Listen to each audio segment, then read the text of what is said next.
you ever wonder where those cute little alien babies come from? Their tiny little legs, their future-probing arms, and big, bulbous, beautiful eyes. You may think that they just sit in vats of mysterious icky goo, just waiting for the right time to be extracted. Or just born 32 months after one wild night of drunken love. But no, the truth is, we cloned them from dinosaur DNA. Wait, that's not the right script. One sec. There we go.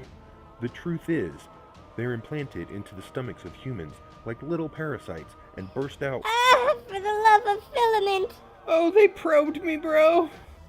Seriously, guys, this isn't funny. We're trying to bring love and peace to the world.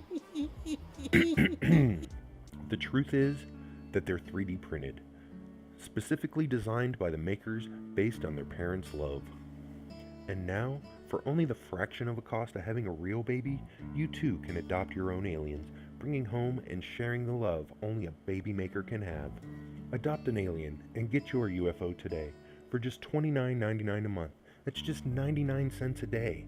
You too can give a loving home to a printed alien.